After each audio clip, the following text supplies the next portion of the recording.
Hi everybody, Mr. Constitution here, Douglas V. Gibbs. Been a week or so since I've done the last video.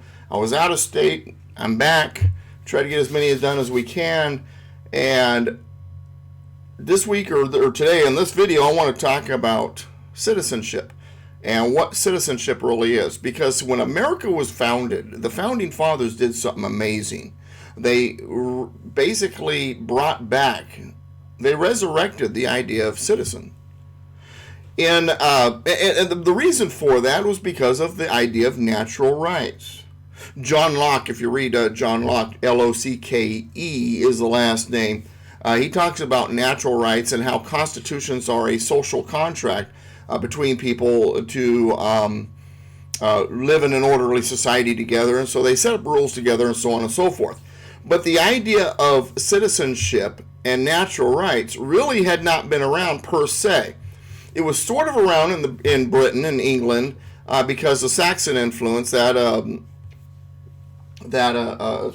we go, right there. That helmet right there, that's a Saxon helmet. And the Saxon system was very influential on the British political system and the founding fathers. The Saxons believed that no one was above the law. You're innocent until proven guilty. And that your weapon, in their case the sax, the blade that they kept on their hip, that was your sign of liberty. Without your sax, without your ability to defend yourself, you didn't have liberty. So keeping and bearing arms is a sign of liberty. Then, of course, that's for another video. But they also believed in citizenship. Citizenship, and when there is a citizenship, that means that no one is above the law, including the king. That we are all equal in this game. All right, so now in Europe at the time of the founding of the English colonies and that colonial period, you didn't have citizens in Europe. They were all subjects. They were subjects to monarchies. Subjects to monarchies that ruled over the people. In the simplest way of saying it, if you're a subject, you serve your government. If you're a citizen, your government serves you. The idea of citizenship goes all the way back to the Greek states and the Roman Republic. And in fact, the Greeks even went so far as not only just natural rights, in other words, God-given rights, that you have those rights and that you possess them, but that as a citizen, your government is by your consent,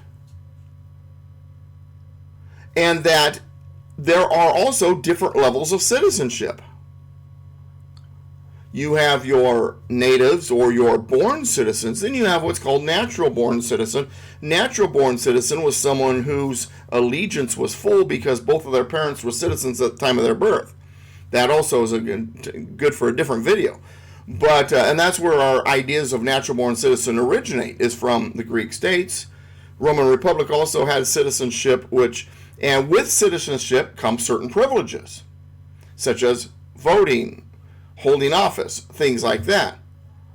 In a country with subjects, you could actually be ruled over by a foreign prince or something like that.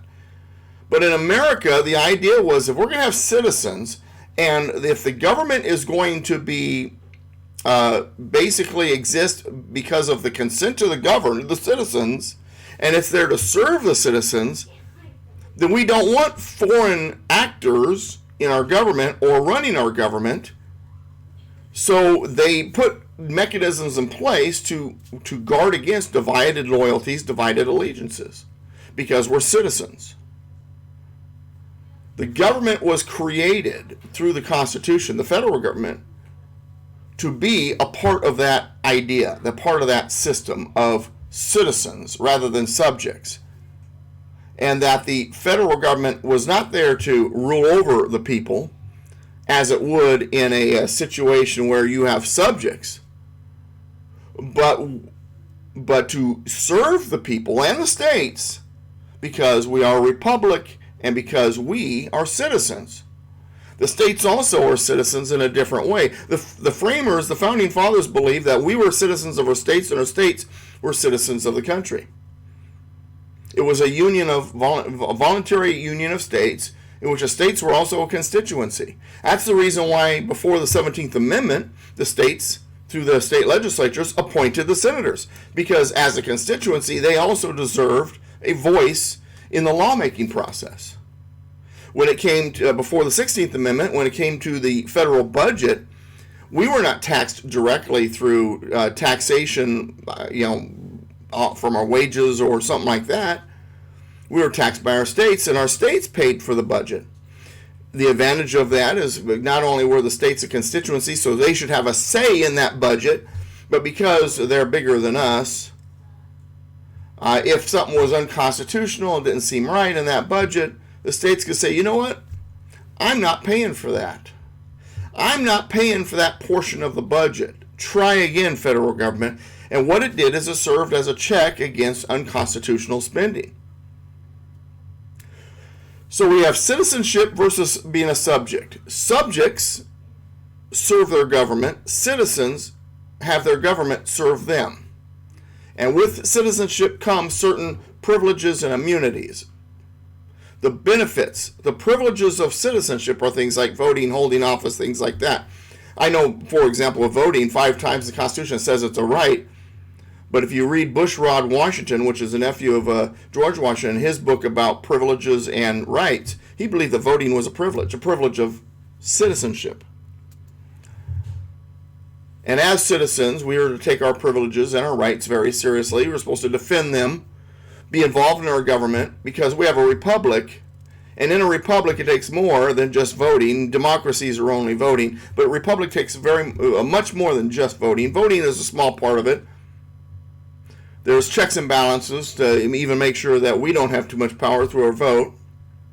And so we're not a democracy, we're a republic, and we are citizens of that republic. And a republic means the people's law, the public law, the rule of law. And in the Declaration of Independence, it calls that the laws of nature and of nature's God. So it's basically God's law. So in order for this republic to stand and continue in liberty, the citizens, not the subjects, but the citizens, must be involved, informed, and a moral, virtuous people. Because, as Benjamin Franklin said, only a virtuous people are capable of freedom. And it's only a people that can maintain liberty through a government that exists through the consent of the governed. And as citizens, it is our responsibility to make sure that government that serves us and doesn't rule over us. So that's citizenship versus being a subject. Hope you enjoyed it. We'll see you next time on here, this video channel. I've now got BitChute going, YouTube going, and starting tonight, what April 6th, 2021, I'm going to begin going through the Constitution weekly every Tuesday at 4 o'clock Pacific, 7 o'clock Eastern, with Scott McKay, Patriot Street Fighter. I'm also looking at Patriot Soapbox, still getting something started with them. I'm getting ready to go to a meeting right now where I'm basically becoming a fellow of 1776 Forever Free. Dr. Cordy Williams, the Megaphone Marine. I'm a fellow for the American Freedom Alliance. So I got all kinds of stuff going on, creating classes. If you're in Southern California, go to douglasvgibbs.com, hit the classes link, because as classes appear, I'm going to be putting them in there. I've got 2 classes in Orange County starting in May. We have classes in Beaumont, California. Corona is on hiatus right now. Temecula, Carlsbad, Fallbrook and San Diego are both trying to get classes started, and we're going to try to do some more stuff online. And of course, every Saturday between 1 to 3, I am on Constitution Radio, KMET 1490 AM, and of course, I've got all those books that you ought to be buying. That said, we'll see you next time. Thanks for spending the time with me, and let's stay constitutional. God bless America, and my friends, God bless you. We'll see you next time.